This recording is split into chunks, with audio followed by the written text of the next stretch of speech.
Flemming Jorgensen is an important Canadian artist who has worked in British Columbia for the past couple of decades.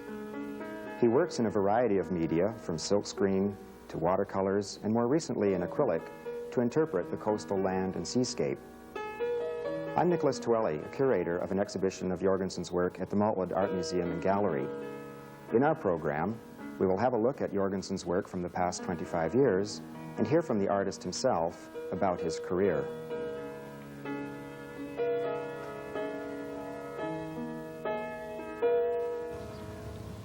Flemming, your recent paintings are the seascapes in acrylic, showing that line between the sea, or examining the shifting moods of the sea and sky. And I know a lot of them come from an experience you've had here living in the 10 Mile Point area. Can you tell us something about that 2-year period? I moved out here in 1980. And there was no studio space available, so I started to work outside practically every day. Wind, rain, sun, and I think that gave me a lot of very, very important information, as we have already talked about earlier. This information gathering about the weather, the water surfaces, and I really think I got first-hand information by being right here. And of course, this place fed me for more than 2 years. I'm still painting things about this area. So in the last 4 or 5 years, all this has given me a wealth of images, information, and inspiration. Obviously, from your accent, you're not a native-born Canadian. And tell us, for those who don't know, tell us where you were born, and tell us something about your early training as an artist. I was born in Aalborg, Denmark, and if you don't know what Aalborg is, that's where they produce the Danish aquavit.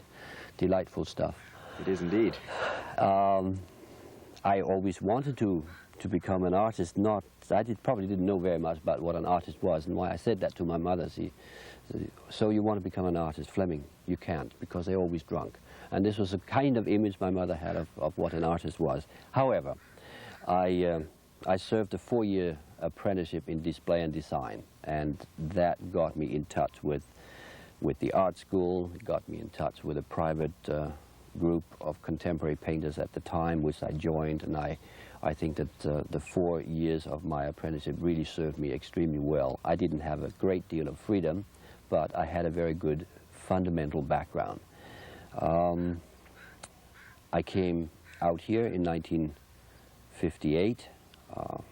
I was young and naive in many ways, but I quickly met the small band of artists living in Victoria at the time: Herbert Siebner, Ricky Chichimara, Nita Forrest, Molly Privet,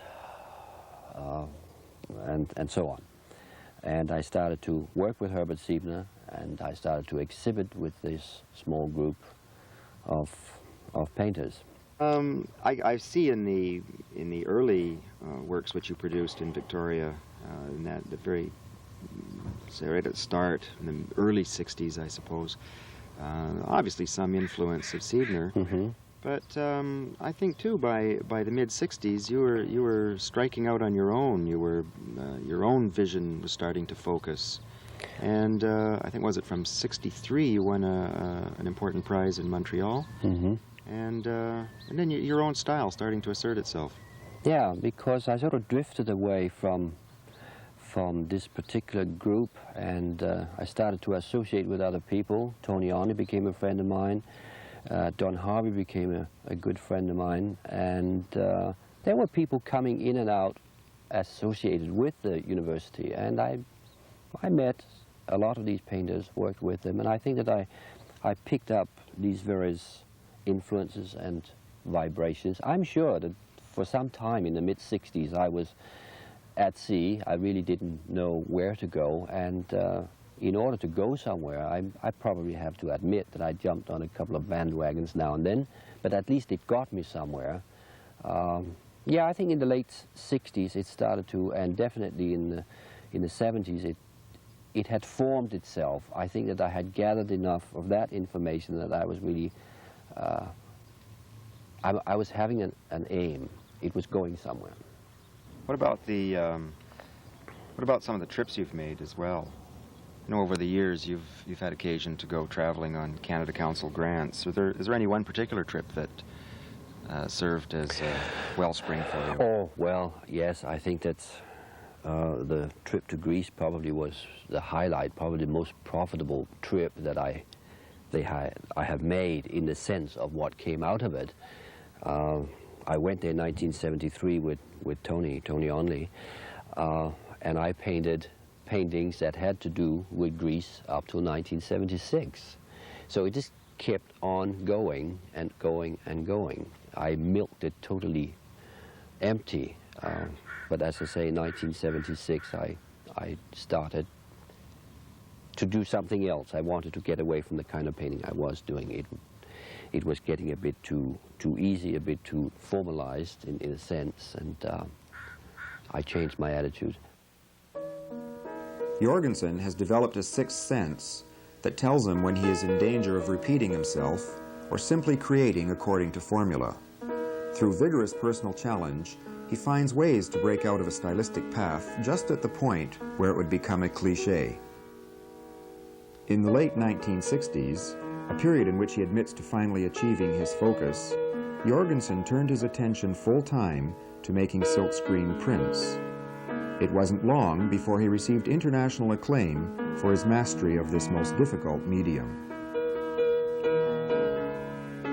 By the early 1970s, Jorgensen's art became abstract and minimalist as he made use of simple geometric forms in an impersonal style.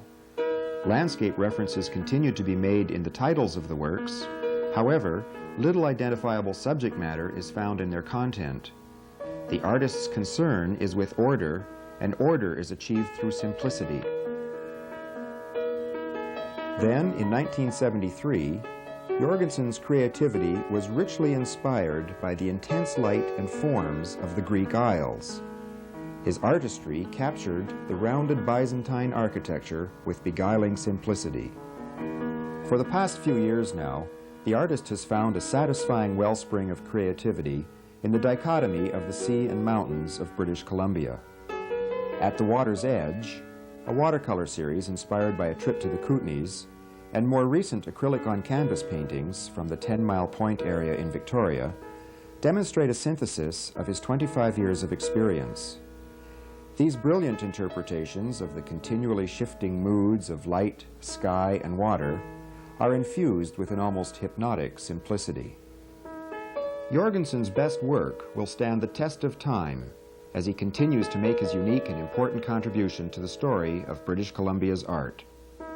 With the strength of the work he is doing today, coupled with an obvious abundance of energy, we may surmise that Jorgensen will continue to enrich our lives with his artistic output for years to come.